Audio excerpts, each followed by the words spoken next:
Live from Quito, Ecuador, I'm Soini Gray and this is From the South, the daily news brief from Telesur English, and we start this new edition right now.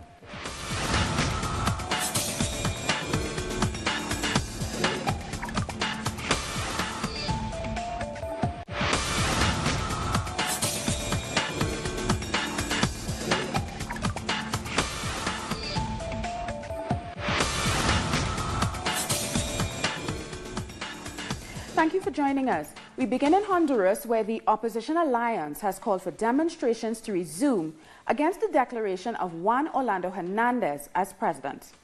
In a statement published on the official Twitter account of former President Jose Manuel Zelaya, it was announced that on Saturday they will restart the protest action in San Pedro Sula.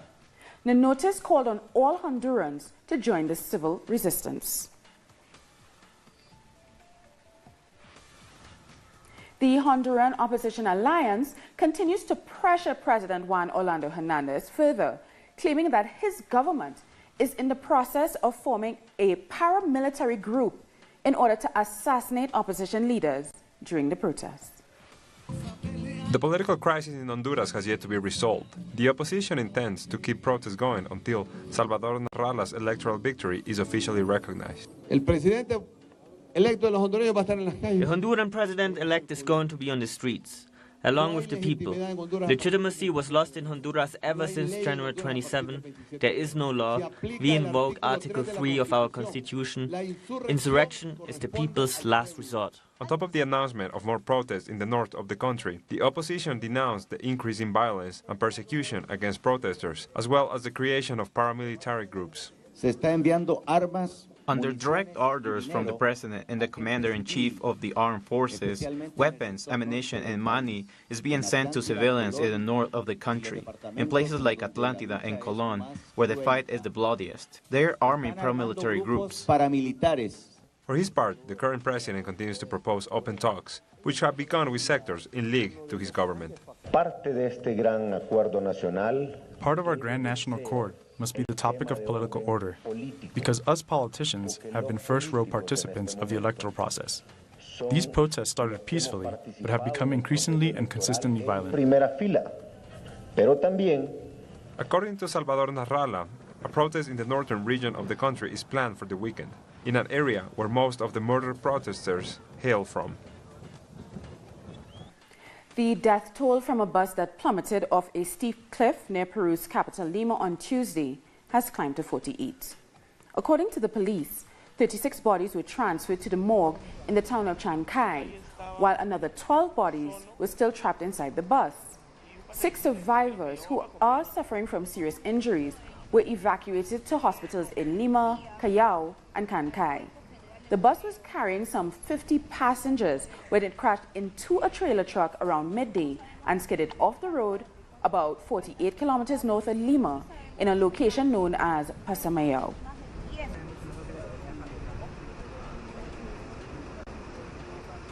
And Ecuador's National Assembly's Audit Committee has approved dates to present evidence in the case of Vice President Jorge Glas and to begin his impeachment trial on grounds of alleged illicit association. The president of the committee notified 63 legislators who signed the proceedings to remove Glas from office and present evidence by January 5th. Vice President Glas has requested the right to defend himself against the charges in front of a plenary of the National Assembly. January 3rd marks the 10-year anniversary of the assassination of Mapuche leader Mateus Catrillo, who was killed by police during a demonstration. Catrillo was taking part in a protest to demand the release of Mapuche political prisoners and the recovery of their ancestral lands when he was fatally shot by a police officer. Members of the organization Coordinadora Araku Malieco paid tribute to Mateus Catrillo on the anniversary of his death. On the 10-year anniversary of the death of our comrade Matias Catrileo, a former member of our organizations, I want to send a message and pay tribute to all of our people who, like Matias, are fighting for the recovery of our ancestral lands and the liberation of our people.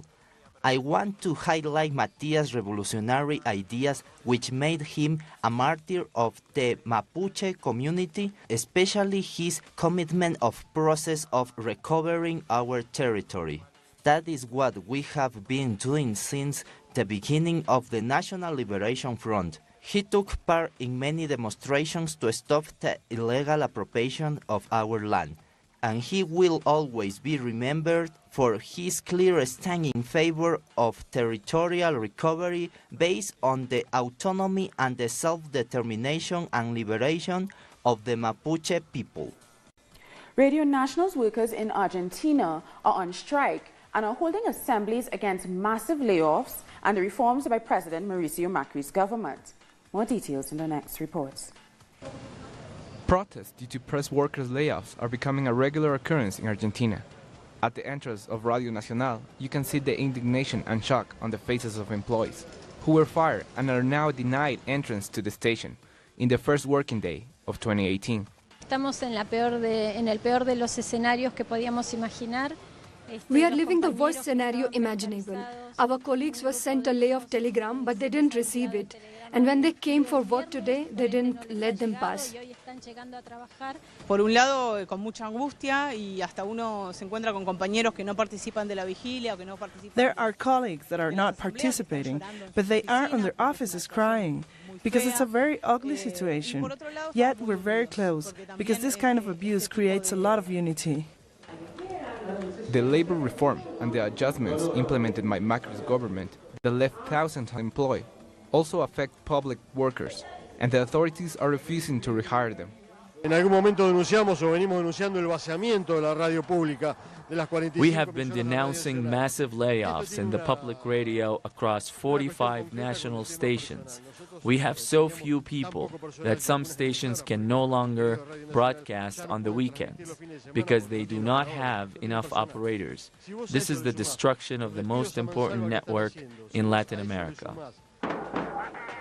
180 employees of several digital television stations received the news in the middle of the holidays that their contracts will not be renewed in 2018. There are already over 2,500 journalists fired in the last months, and big media corporations are not shining a light on the difficult time that they're going through.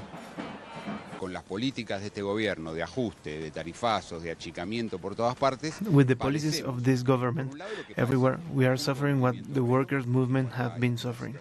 And now, increasingly, there are less voices, less freedom of speech. In the next days, there will be new massive layoffs, which will equate to more than 13% of employees in the public media. Press unions have announced a plan to defend themselves, although in the face of Macri's systematic elimination of their rights and their jobs, the future looks uncertain. And we have more news in a minute, so stay with us.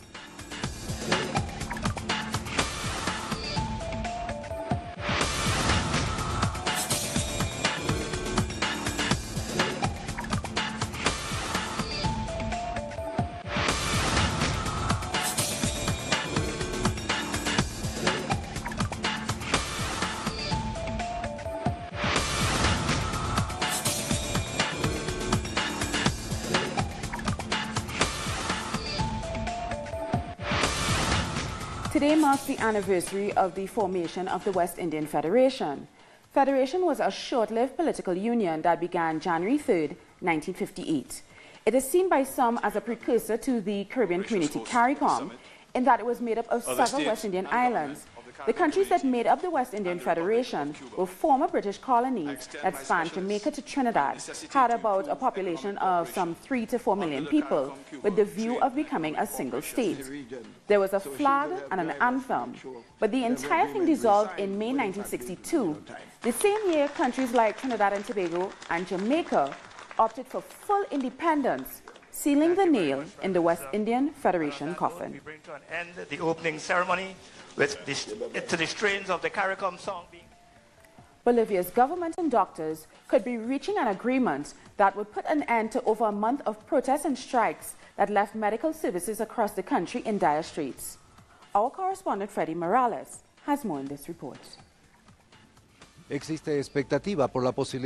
a lot of expectation around the possibility of an agreement that could put an end to a doctor strike that has now reached its 40th day.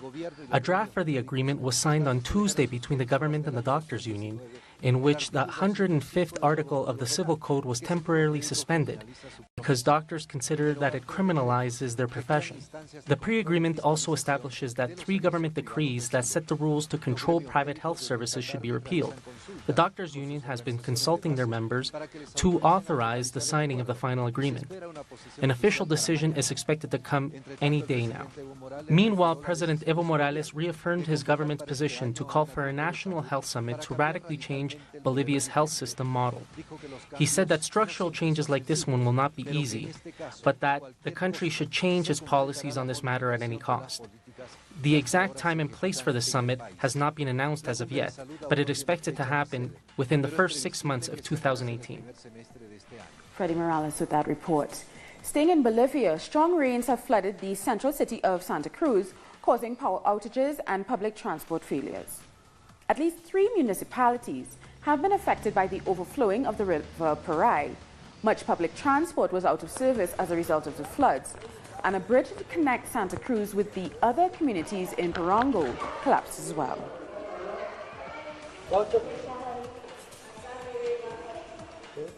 5,000 indigenous people in the south of Mexico are to return to their communities in Chalchuatan after being forced to flee because of violence.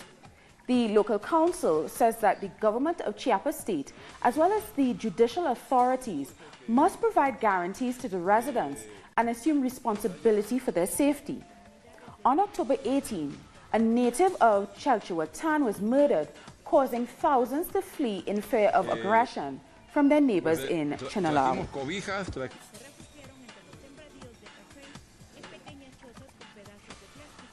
And we have a different story here in Mexico, where creativity and technology are joining forces in Mexico to fight against pollution. In the next report, we look at the case of Diego Cardenas. He's a young man who decided to make bicycles out of bamboo. Mexico City is one of the most polluted in Latin America. The high number of cars means that the citizens spend up to 2 hours a day in traffic. Mexicans are increasingly looking for an ecological transportation system, like the bicycle. But Diego goes further, using bamboo instead of the traditional materials.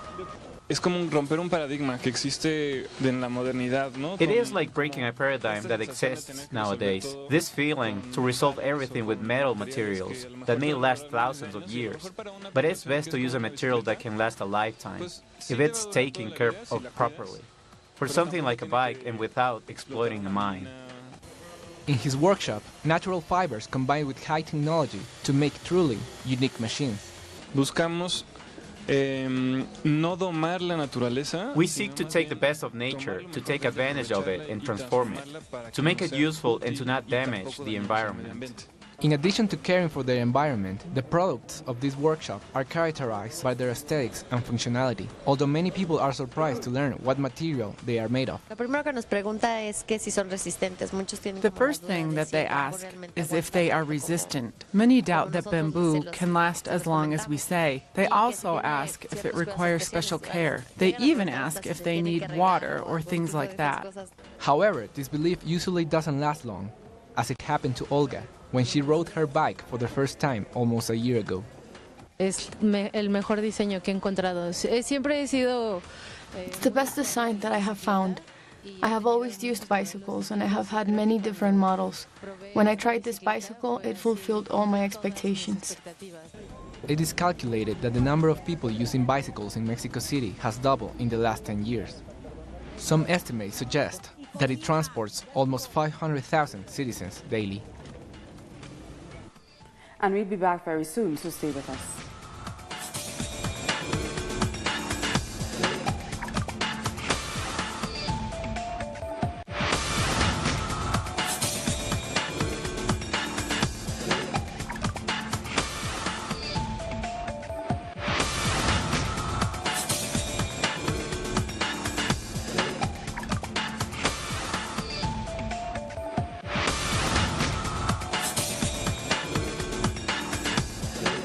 Welcome back.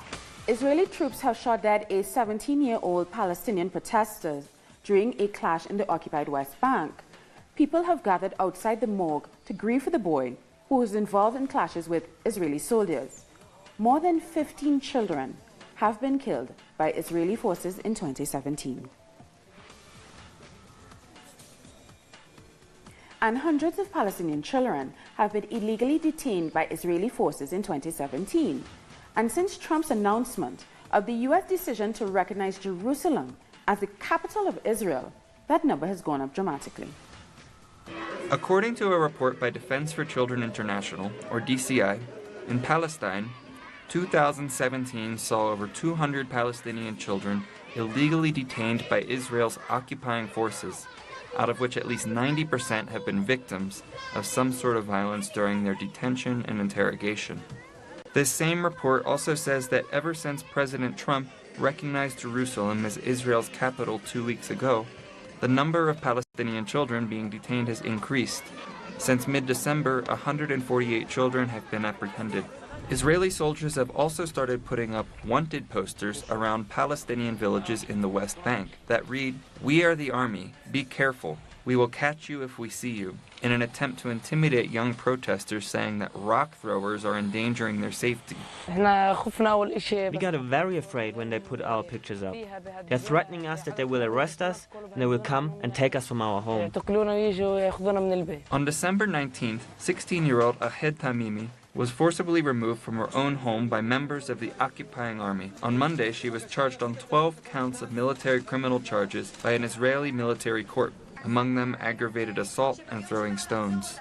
Ahed is an activist that wants to raise our awareness about human rights violations committed by Israeli occupants in Palestinian territories. Her activism began in 2009 when the main water source of her town of Nabi Saleh was taken away. This increased protests against the Zionist invaders. Ever since, Ahed has been a victim of innumerable attacks and endless abuse, among them the murder of her family members. As she liked to call herself, as a freedom fighter, or a fighter for the Palestinian issue. In 2012, the young girl became well known thanks to some images where she brandished a fist in the face of an Israeli soldier. Similarly, in 2015, she bit the hand of an Israeli soldier to free her younger brother. She is considered to be an icon of the resistance against the West Bank occupation thanks to her rebellious attitude and determination. And earlier we were joined by the director of the Palestinian Land Research Center, Jamal Talab Al-Amla, who told us how Palestinian children are being targeted by Israel. The real situation on the ground, there is no peace process. They prevent the Palestinians to make any civilian demonstration. As you show on UTV, they arrest the children, they arrest the girls. They have a law in the parliament to allow to the Israelis court to bring children less than 14 years to the court, and they put them in the jail. That meant there is no possibility to make peace with this occupation. Al-Amla also talked with us about the amendment passed by the Israeli parliament this week that increases the number of votes necessary to approve any proposal to hand over part of Jerusalem to Palestine. The Israeli parliament decision proved that the Israelis are not a partner of peace, and they don't want to have this two-state solution. They want all Palestine, and they prevent in the future to discuss anything about Palestine.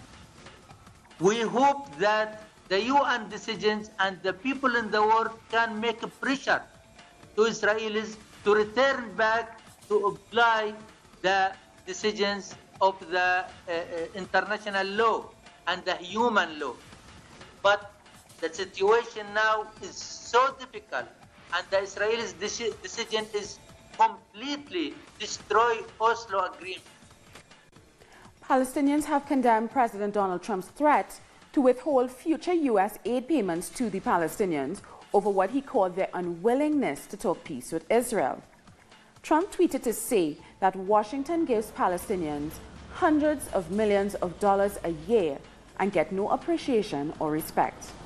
Hanan Ashwari, a member of the Palestinian Liberation Organization's Executive Committee, said in response, "We will not be blackmailed." I would say that Palestinian rights are not for sale, and we will not succumb to blackmail. There are imperatives and requirements for peace, and unilaterally President Trump has destroyed them. He has even sabotaged our efforts at achieving a just peace and getting freedom and dignity for the Palestinian people. By recognizing occupied Jerusalem as the capital of Israel, he has not only disqualified himself as a peace broker or a mediator by taking sides and by becoming complicit in Israel's occupation, he has also totally sabotaged, he has totally destroyed the very foundations of peace. Israel's government will today approve plans to force tens of thousands of African migrants to leave over the next 3 months by threatening to arrest those who stay. Under the plan, some 38,000 migrants who entered Israel illegally, mainly Eritreans and Sudanese, will have until the end of March to leave. Prime Minister Netanyahu said the announcement that Israel would ramp up enforcement and allocate a budget for manpower for the plan's realization. The infiltrators have a simple choice: to cooperate with us and willingly leave in a respectable, humane, and legal manner, or else we will obviously have to operate with the other tools at our disposal, which are also legal. I hope they will choose to cooperate with us. North Korea has reopened a hotline to South Korea almost 2 years after it was disabled. A North Korean official announced the hotline's reopening to discuss attending the Winter Olympics. South Korea has confirmed it received a call from the North at 15:30 local time on Wednesday. By upholding the decision by the highest leadership, we will make close contact with South Korea in a sincere and faithful manner.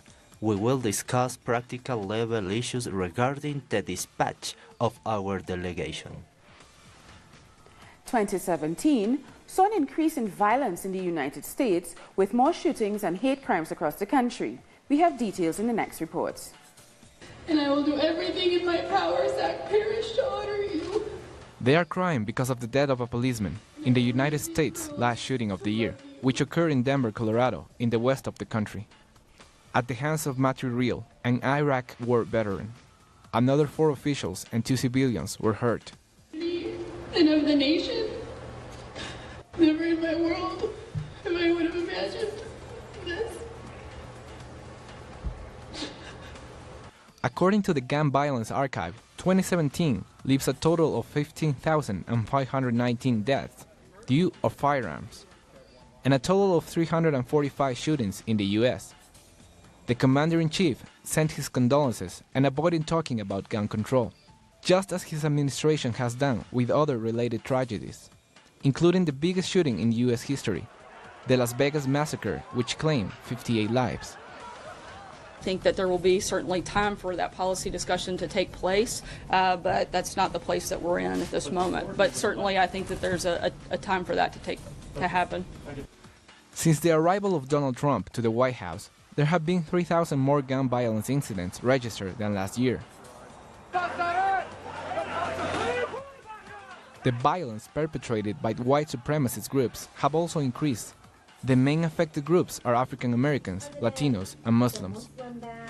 A connection between his Muslim rhetoric and anti-Muslim bias incidents and hate crimes within the United States. This past year, just the first 3 quarters of the year, we've recorded almost 200 anti-Muslim hate crimes. And we're expecting that this year is going to be the worst on record for incidents targeting the Muslim community since 9/11. After September 11, 2001, the year with the highest hate crimes rate against Muslims was the last year of 2017. Violence also touched the white community in Charlottesville last August, when a neo-Nazi ran over anti-fascist protesters, killing a young woman and leaving 20 wounded. Thousands of marchers have joined pro-government rallies across Iran after 6 days of unrest. State television broadcast live pictures of rallies in numerous cities where marchers waved Iranian flags and pictures of the supreme leader Ayatollah Ali Khamenei. The demonstration follows days of anti-government protests which have left 21 people dead after clashing with security forces.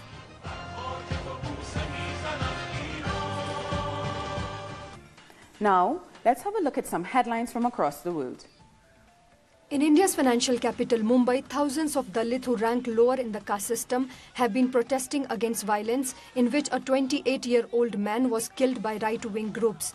Dalit protesters have been blocking traffic and forcing shopping malls to shut down.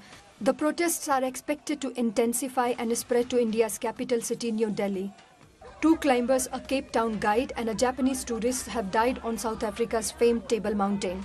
A 3rd climber has been injured in a dramatic search and rescue operation. 100 other climbers were trapped for hours on the top of the mountain following the accident. Hundreds of Pakistanis staged a protest in the southern city of Karachi, condemning US President Donald Trump's angry tweet about Pakistan's lies and deceit.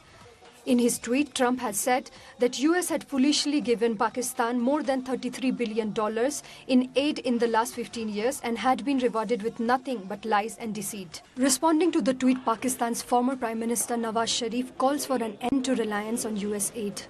The non-serious tweet issued by American President Donald Trump is regrettable. The head of any state, while addressing another state, should be mindful of international norms and diplomatic rules of engagement. Mass protests have continued in Jeddah as demonstrators demand justice and better living conditions in the city since the death of 2 coal mine brothers, aged 23 and 30, after an abandoned coal mine collapsed on them.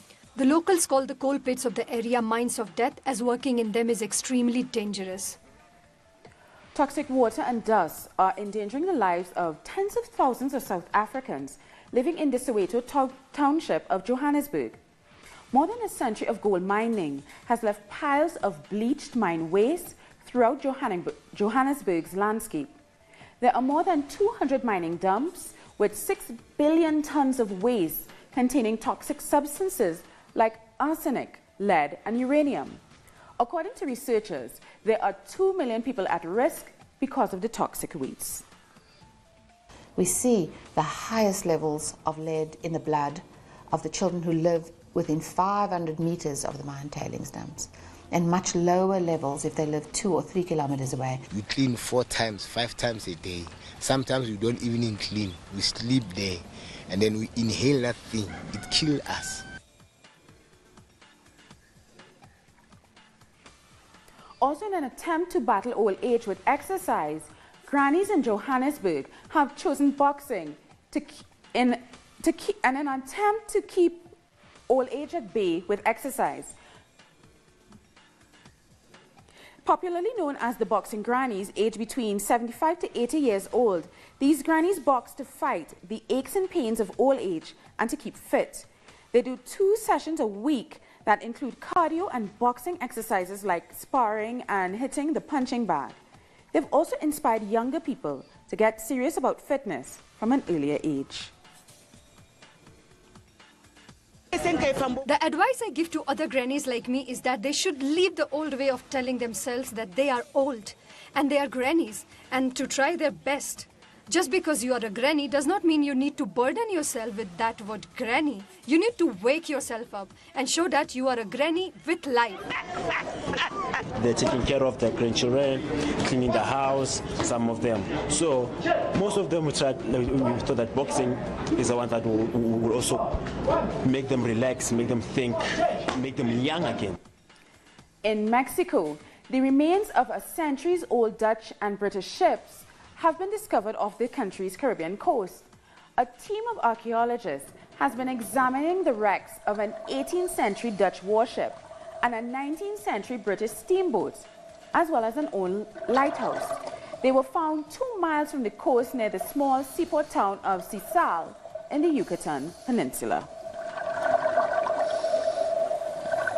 And with that, we've come to the end of this morning's news brief. So for these and many other stories, you can check our website, telesurtv.net/English. And you can always join us on social media, Facebook, Twitter, and Instagram. For Telesur English, I'm Suni Gray. Have a good afternoon.